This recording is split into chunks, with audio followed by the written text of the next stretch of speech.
Assalamualaikum warahmatullahi wabarakatuh. Saya Holifatun Nisa Rahmi, CGB Angkatan 8 dari SMP Negeri 19 Kota Tegal. Pada video kali ini adalah demonstrasi kontekstual modul 3.1, yaitu wawancara dengan pimpinan atau kepala sekolah.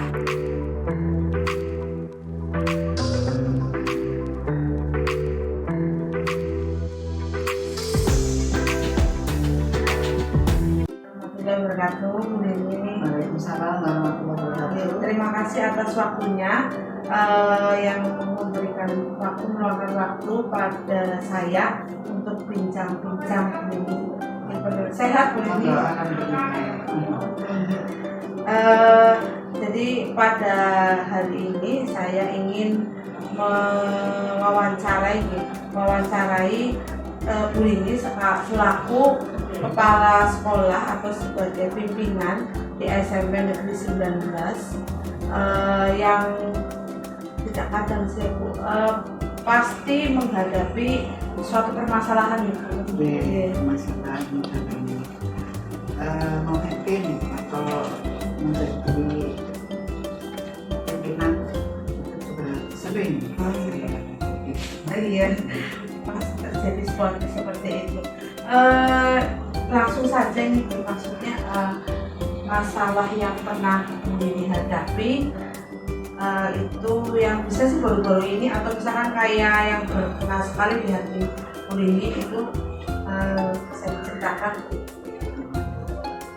Terima kasih Bu Wani sudah menyempatkan untuk hadir di sini bincang-bincang dan sharing saja bahwa dalam melaksanakan tugas saya sehari-hari pasti saya menemui banyak tantangan dan banyak keputusan yang harus saya ambil. Nah, di sini dalam mengambil keputusan saya itu juga ada bisikan dari kiri dan kanan dan sebagainya. Tapi yang jelas saya dalam mengambil keputusan itu saya ambil prioritas mana yang terbaik ya, dengan cara menyaring dulu yang pertama dari segi tujuan. Jadi tujuan dari keputusan yang akan saya ambil nanti itu bagaimana dampaknya ya, apakah baik atau tidak, dan tujuan yang terpenting untuk siapa. Yang keduanya, saya akan mengumpulkan info dulu untuk mendukung keputusan saya. Mengumpulkan info dari kiri, kanan, depan, belakang untuk bisa mendukung keputusan saya supaya nanti keputusannya tidak membuat saya menjadi semacam bimbang atau menjadi sudah putus terus kita pulang lagi itu jadi ada semacam Raguan supaya tidak ragu lagi atau bimbang lagi atau mikir kenapa saya begitu. Ya. Yang ketiga, saya akan memikirkan dulu dampaknya. Saya pikir kalau saya putusin begini nanti dampaknya bagaimana. Dampak dari sudut pandang lain juga saya cari dampaknya dari sudut pandang si A, si B, si C, si D gitu ya. Yang berikutnya kalau sudah saya cari langkah-langkah tadi baru saya implementasikan. Keputusan yang sudah saya ambil saya implementasikan. Jadi ada 4 ya Bu ya, dalam pengambilan keputusan. Yang pertama sebetulnya itu tujuannya itu mau apa gitu ya, masalah itu prioritasnya. Kemudian yang kedua informasi pendukung ya Bu, informasi pendukung istilahnya itu masalah itu kira-kira dari sudut pandang sekitar itu dari si A begini, dari si B begini. Kemudian ketika dampaknya berarti jangka panjang, jangka pendeknya seperti apa ya? Dari si A bagaimana Kemudian setelah itu baru Bu Lini mengimplementasikan saya seperti apa. Kira-kira masalahnya yang Atau contoh ya. enggak, contohnya seperti apa? Untuk contoh seperti sewaktu kita mengadakan rapat Dewan Guru dengan Dewan Guru untuk menentukan kenaikan kelas itu anak naik kelas Kenaikan ketiga, kelas itu ya. banyak sekali tantangan yang harus saya hadapi di situ karena berhubungan dengan banyak masukan dan keputusan dari banyak guru. Misalkan ada anak nih yang berangkat lama sekali sampai 15 hari. Nah, menurut aturan itu kan harus tidak naik kelas. Nah, tapi dari segi lain saya lihat dulu kita tujuannya apa dulu kan, tujuan dari sekolah kita kan sekolah wajib belajar. Tujuannya kan mendidik anak supaya tuh pas belajar wajib belajarnya itu tuntas, tidak ada yang berkor. Nah, kalau aturan itu memang sudah aturan, tapi dilihat lagi dengan info-info yang lain pendukungnya anak itu bagaimana, apakah sering melakukan tindak yang tidak sesuai aturan, misalkan sering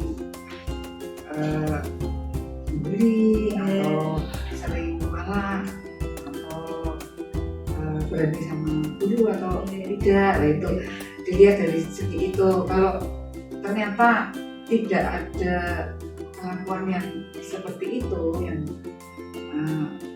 kelakuan yang sangat-sangat tidak bermoral, misalkan ya, tapi hanya sekedar tidak berangkat, ya saya memberi masukan kepada bapak ibu guru itu. Jadi mungkin anak ini perlu dibina dulu dari segi kenapa dia malas, kenapa dia tidak mau masuk sekolah. Itu harusnya ada intervensi lebih cepat, lebih dari dulu sebelum ada kenaikan kelas. Harusnya pihak sekolah tapi pihak wali kelas itu mengintervensi dulu anak itu supaya belum jangan sampai 15 hari baru ketahuan. Jadi kalau 3 hari nggak berangkat harusnya sudah diintervensi, ditanya, dikomisi dan sebagainya. Itu juga termasuk kesalahan kita juga kalau seperti itu. Jadi ya kita cari dari sudut pandang lain, sudah dari kacamata si anak misalkan, karena ternyata anak itu tidak ada yang mendampingi di rumah. Kalau pak ibunya menteri jadi PKB ternyata ya, terus di rumah sendirian ya maklum, makanya terus anak itu jarang berangkat karena kalau nggak mau mestinya nggak ada yang ngurusi dan sebagainya. Jadi bisa diambil apa ya segi positifnya sehingga anak itu bisa dinaikkan, karena dari segi nilai juga mencukupi, banyak apa tidak masuk aja 15 hari itu, yang lain-lainnya itu tidak masalah. Jadi ya jadi itu apa ya, langkahnya Bu ini ya Bu.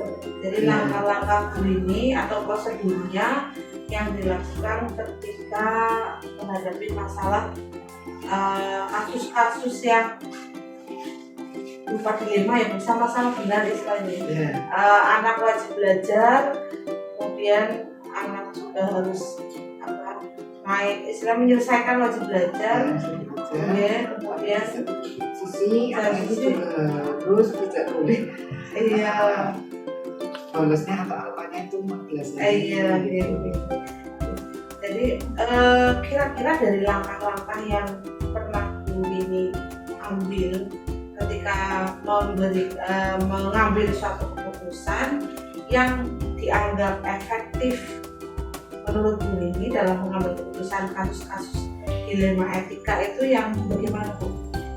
Hal apa saja yang selama ini Bu ini, oh ini efektif nih dalam saya mengambil keputusan ketika saya menghadapi suatu dilema etika? Tentu saja efektif kalau itu berpihak kepada siswa. Itu yang satu yang saya pegang, karena kurikulum Merdeka sekarang kan semuanya harus berpusat pada siswa dan harus memenuhi kebutuhan siswa, berpusat pada siswa. Jadi ya itu tadi. Jadi yang dianggap efektif adalah ketika murni berpatokan bahwa keputusan harus berpihak pada siswa, itu ya Bu, karena memang yang di dalam seperti itu. Selanjutnya tantangannya nih Bu, ketika menghadap kasus-kasus dilema seperti itu, bagi Bu, tantangan yang sudah terjadi itu ada apa tidak gitu? Ya, tantangannya itu pasti ada nih. Ada yang pro dan kontra, itu sudah biasa ya. Dan namanya manusia kan tidak sama kepalanya, kan tidak ada isi kepala. Tapi saya tetap punya tujuan. Yang penting saya berpusat atau berpihak pada siswa yang pertama. Yang kedua, saya ambil prioritas ya, mana yang lebih menguntungkan gitu, menguntungkan bagi siswa. Jadi tantangannya ya memang dalam ini organisasi, instansi ya Bu, banyak warga, tidak hanya guru saja, tidak hanya kepala sekolah saja, ada staf, ada siswa, ada komite, ada orang tua siswa, gitu ya, ada kadang warga sekitar juga termasuk. Ya, yang penting satu lagi tidak bertentangan dengan undang-undang ya. Gitu. Selanjutnya, ketika Bu Rini dihadapkan pada suatu penyelesaian dilema etika, itu apakah langsung diselesaikan pada saat itu atau memiliki jadwal tersendiri untuk penyelesaiannya? Apa ketika dalam menghadapi masalah nih, ini dapat laporan seperti ini, langsung diselesaikan pada saat itu, atau ya nanti saja saya pikirkan dulu seperti apa? Kalau mendapatkan semacam itu nih Bu, saya lihat dulu masalahnya. Ini mendesak, perlu diselesaikan atau selesaikan sesegera mungkin, atau masih bisa dilanjutkan. Tapi kalau dalam hal kelakuan siswa, misalkan ada tindak kejahatan atau apa, itu pasti saya selesaikan sesegera mungkin ya. Jadi saya tidak suka menunda-nunda pekerjaan, tapi saya lihat dulu masalahnya bagaimana, perlu waktu enggak untuk menyelesaikan itu. Jadi kalau perlu waktu, perlu pemikiran, ya saya pikir dulu. Tidak langsung ya? Iya, tidak langsung. Saya pikir dulu, saya lihat dari segi tadi ya, tujuannya nanti bagaimana, terus data-datanya, informasinya dari sekitar bagaimana, terus dampaknya apa, nah baru saya laksanakan. Tergantung jenis permasalahannya, butuh waktu keputusan yang cepat atau tidak ya Bu? Iya, perlu waktu pemikiran lebih. Ya, perlu proses atau tidak. Pertanyaan selanjutnya, jadi adakah seseorang atau faktor-faktor yang selama ini mempermudah atau membantu Bu Rini dalam pengambilan keputusan, khususnya dalam kasus-kasus dilema etika? Dalam mengambil keputusan, faktor dari person ya, dari orang itu yang sangat membantu saya ya, pembantu saya atau waka dan kepala PP itu ya sering memberikan masukan, dan juga sering saya ajak untuk berdiskusi. Itu dari segi person. Kalau yang lainnya dari segi faktor yang lain, pendukung yang lain, yaitu dari ini undang-undang yang ada. Jadi Oh, saya iya. dalam mengambil Peraturan yang ada Iya. saya lihat. Jadi saya tidak mau bertentangan dengan aturan. Jadi saya selalu berpayung hukum. Jadi selanjutnya ini pertanyaan terakhir dari pertanyaan yang saya berikan, dari semua hal yang disampaikan oleh Bu ini, mulai dari awal kasus, kemudian bagaimana langkah-langkah prosedur menangani, ini pembelajaran apa yang Bu ini ambil ketika menghadapi keputusan yang berkaitan dengan dilema etika, Pak?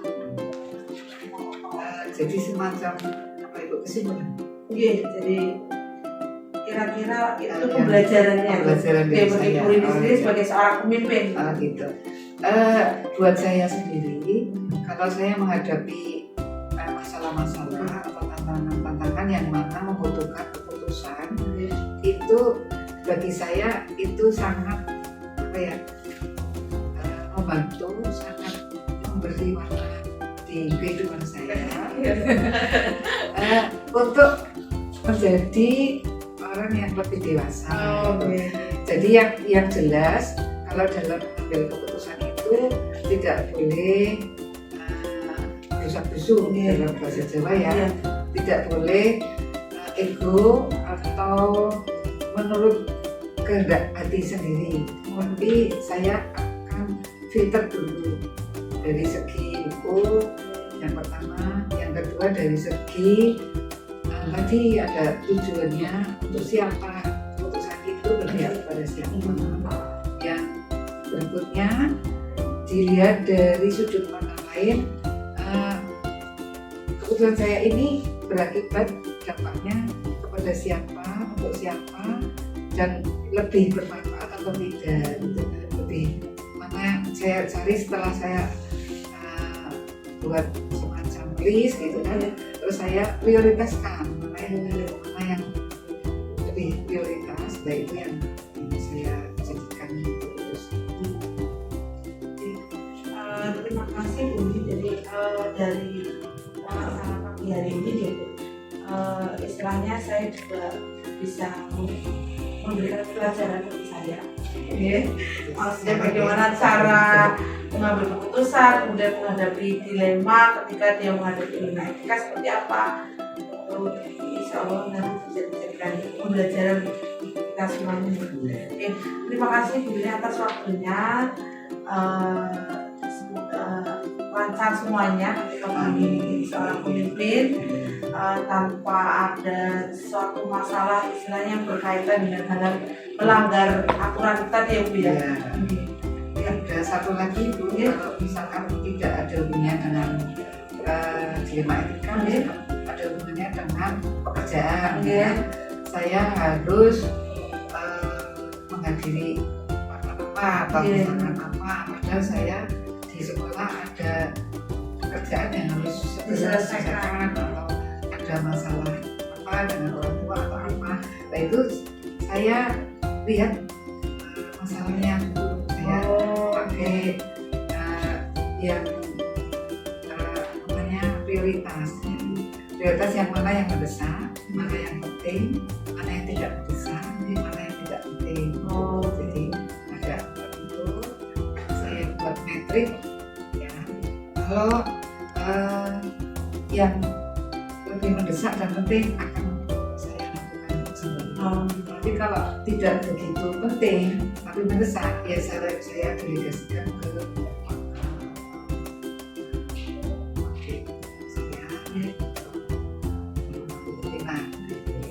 tapi kalau masalahnya misalnya saya harus rapat tapi kok rapatnya tidak mendesak, bisa diagendakan gitu. Atau tidak mendesak dan tidak penting, ya saya kesampingkan, saya ambil yang saya kerjakan. Matur nuwun Bu atas bincang-bincang ini. Saya akhiri Bu. Assalamualaikum warahmatullahi wabarakatuh. Waalaikumsalam warahmatullahi wabarakatuh.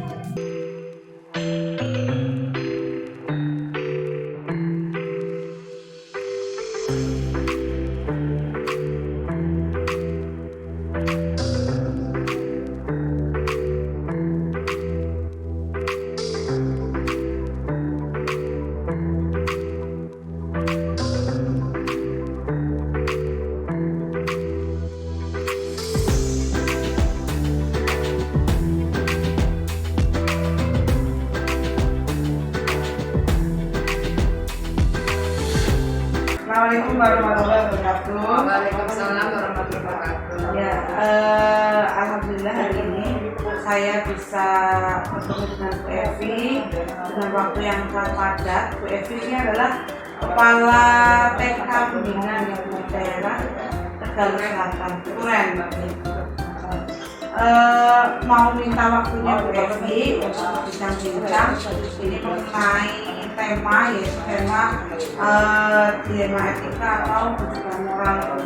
Dilema etika itu adalah suatu masalah baik dan baik itu kita kadang sulit untuk untuk jadi dilema gitu loh, kita pilih mana saat keadilan lawan rasa kasih sayang, kemudian jangka panjang lawan jangka pendek. Itu kayaknya seorang pemimpin ketika menyelesaikan suatu masalah kadang mengalami dengan dilema etika. Kadang kebutuhan moral kadang memang itu salah tapi harus dilakukan seperti itu ya Bu. Ya. Jadi kira-kira ketika Bu Evi menjadi seorang kepala sekolah itu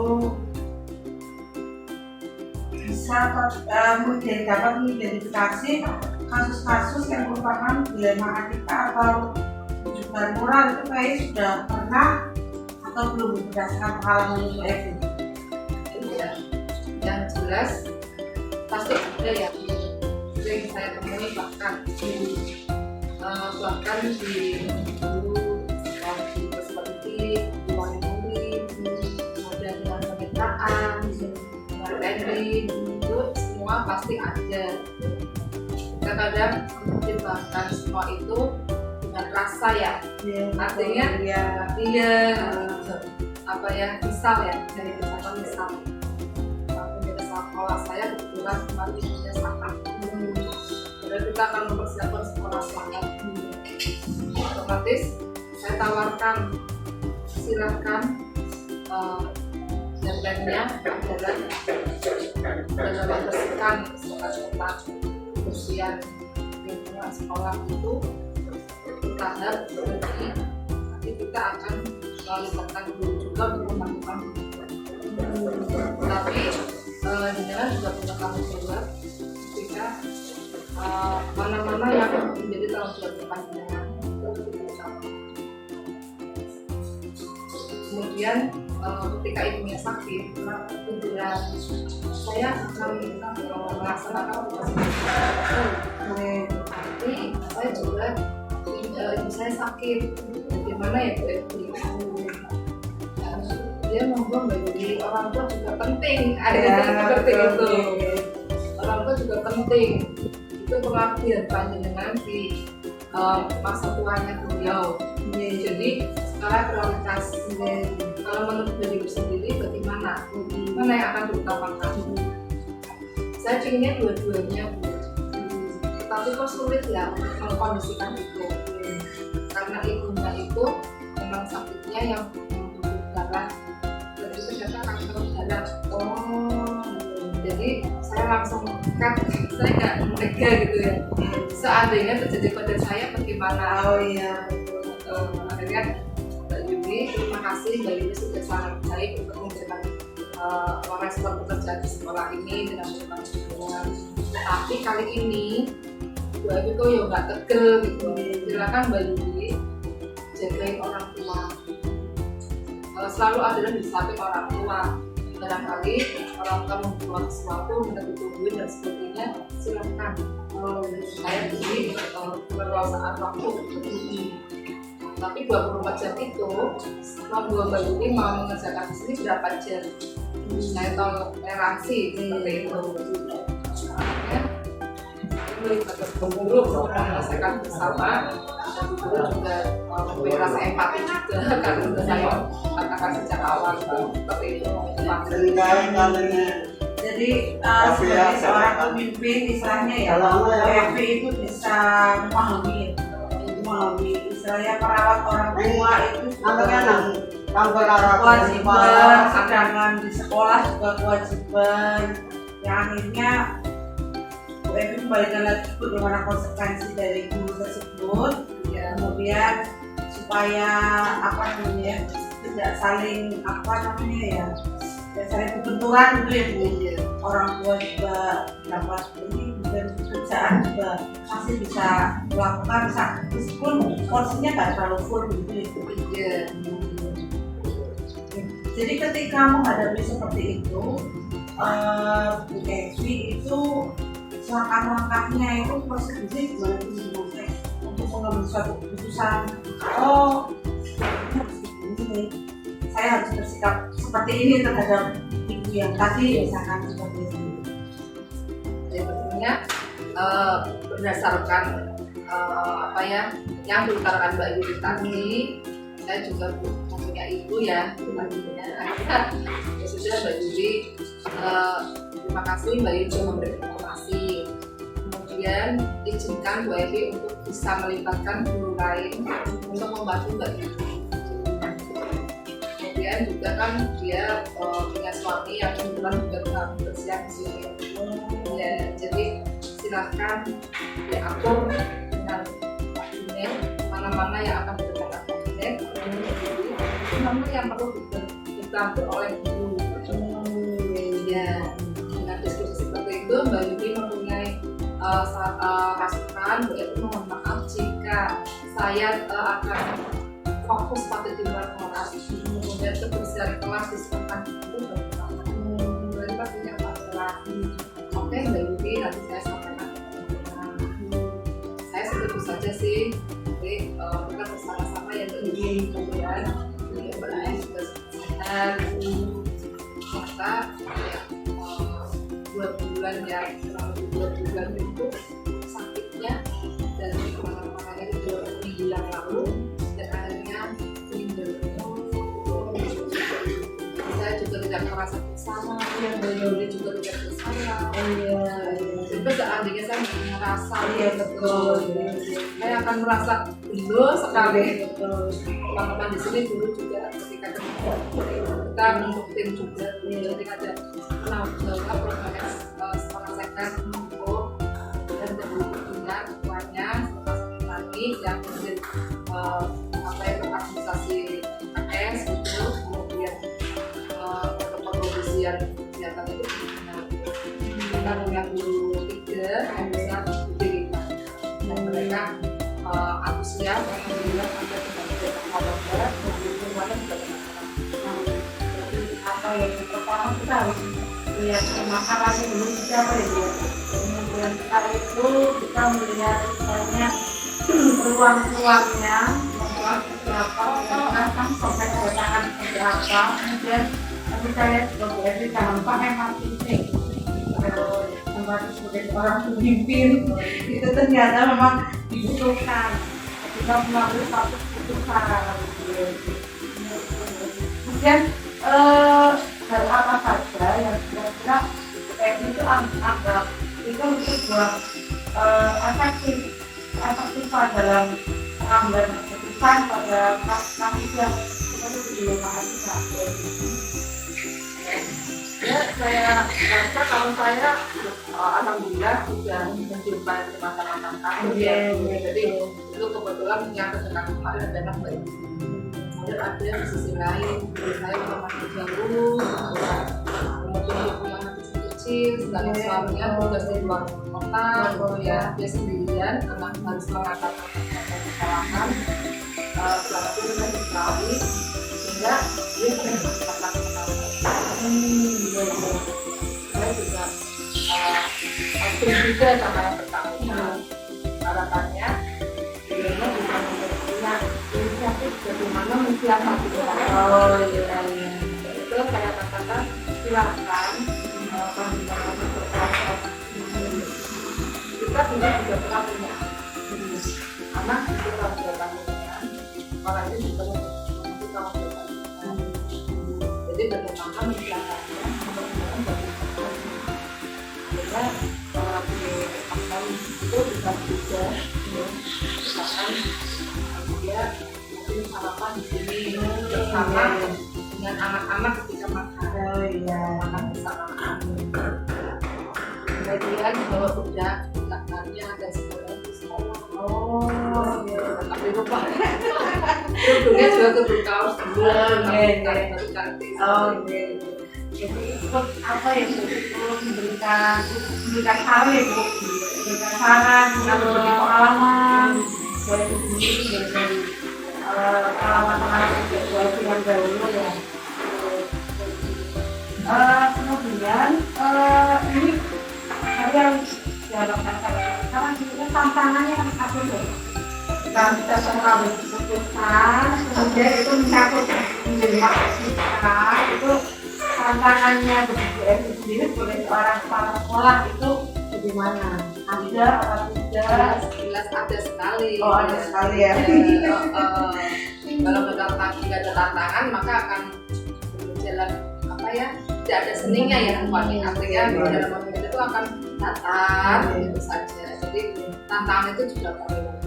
Tantangan yang ada di sini itu misalkan ada tadi apa tantangan buat misalkan ya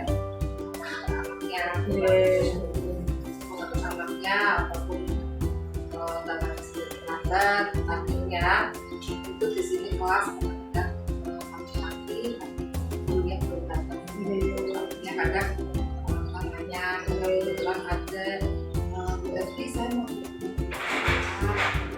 kebetulan ada aplikasi yang saya selesaikan dia mau makan apa ya dari sini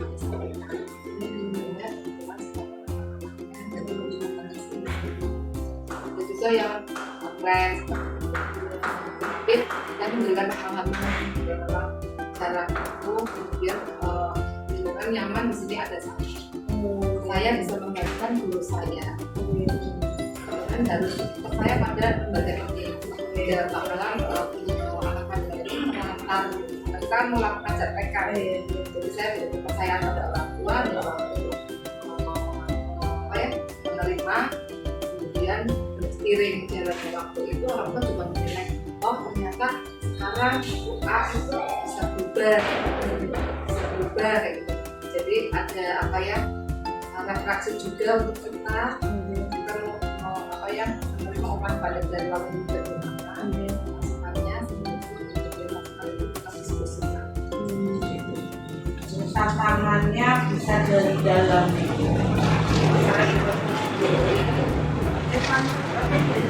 ya tapi yang kedua dari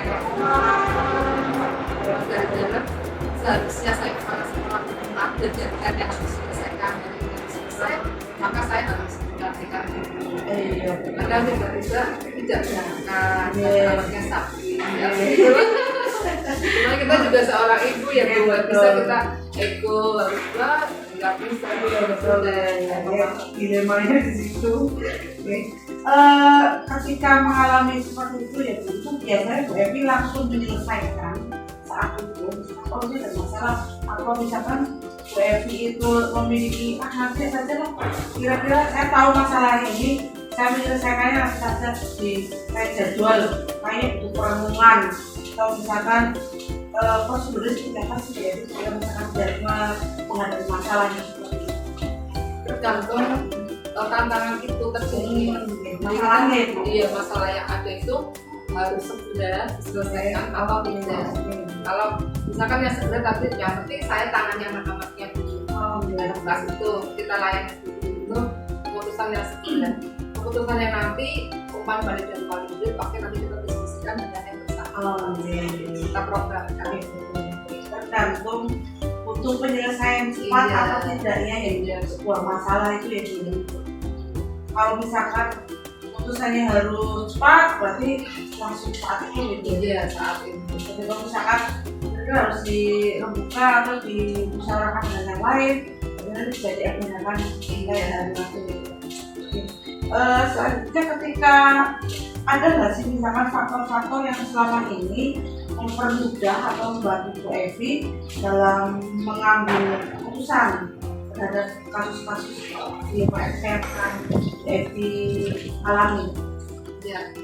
ya alhamdulillah kita punya tim yang sangat kritis ya, solid seperti itu. Jadi saya ya yakin saja melaksanakan keputusan saya karena teman-teman di sini juga sudah memahami karakter saya. Oh iya ya. Itu dulu. Karena bertemu setiap hari. Iya, betul. Jadi tahu sama lain, cara pemikiran seperti ini.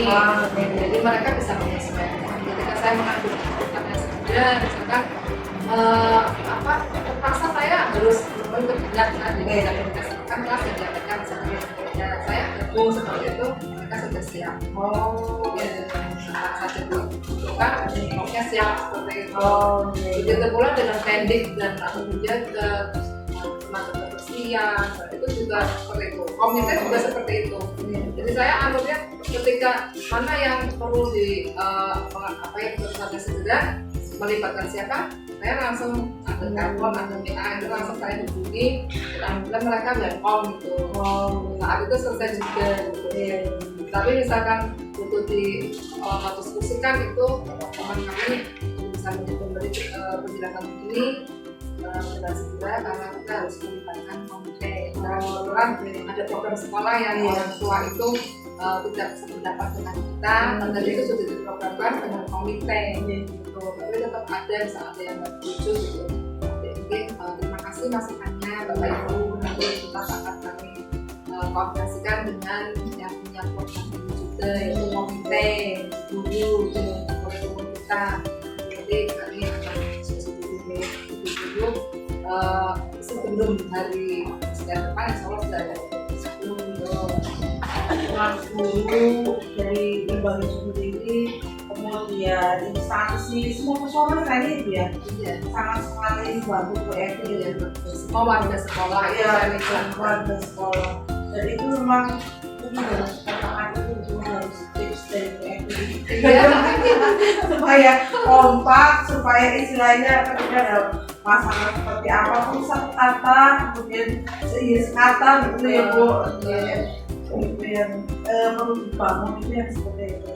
Kemudian dari apa yang telah disampaikan oleh PFD panjang dan lebar yang juga menarik bagi saya, pembelajaran yang bisa PFD petik dari pengalaman ketika menyelesaikan dilema etika itu apa? Ya, sepengetahuan saya juga berproses ya, ternyata jadi seorang pemimpin itu gampang angel gitu. Kelihatannya gampang tapi sebenarnya susah sekali ya. Setelah saya masuk dan itu wow, berbagai macam permasalahan itu, jadi iramanya itu tidak selalu monoton. Kita waktu turun, nanti saya jadi kepala sekolah tidak seperti itu.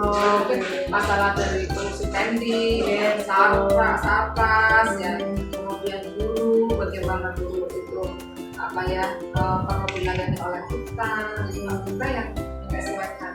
Jadi kepala sekolah bisa mengerti gitu. Guru A itu latar belakang seperti ini, wataknya seperti ini. Satu-satu saya paham. Dan saya memberikan layanan pada mereka itu dengan coaching.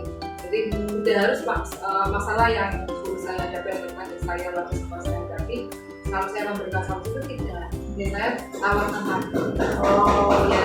Jadi seperti supervisi pun monggo dengan siapnya kan. Meskipun saya punya program, tapi dengan silakan mengisi nyamannya berapa hari karena saya punya target itu di KM ini apa ya, itu saya ingin benar-benar guru saya itu bisa menerapkan nomor itu IKM dan pembelajaran terutama pembelajaran.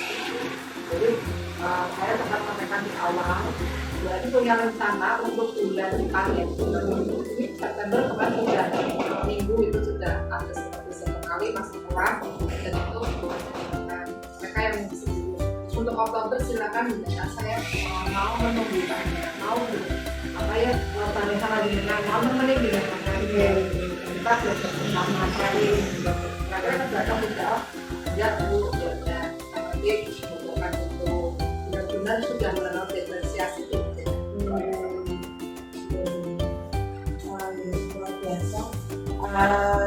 Percakapan kita kali ini ngobrol-ngobrolnya Demikianlah percakapan kami saya ngobrol dengan Evi sebagai kepala sekolah di TK Pembinaan Kota Tegal yang sangat Tegal Selatan ya Bu. TK Negeri Pembina Tegal Selatan yang sangat menginspiratif.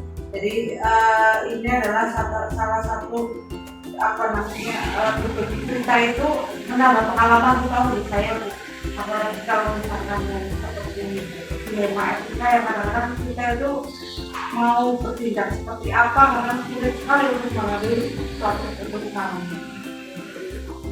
Tapi menjadi seorang guru kita gampang-gampang susah gitu. Biasanya gampang, ternyata sudah jadi pribadi wow gitu. Ya terima kasih Bu Evi atas waktunya. Alhamdulillah saya diberi kesempatan di tengah kesibukan Bu Evi. Semoga supaya lebih sukses. Amin. Assalamualaikum warahmatullahi wabarakatuh. Waalaikumsalam. Sukses selalu ya. Iya, terima kasih.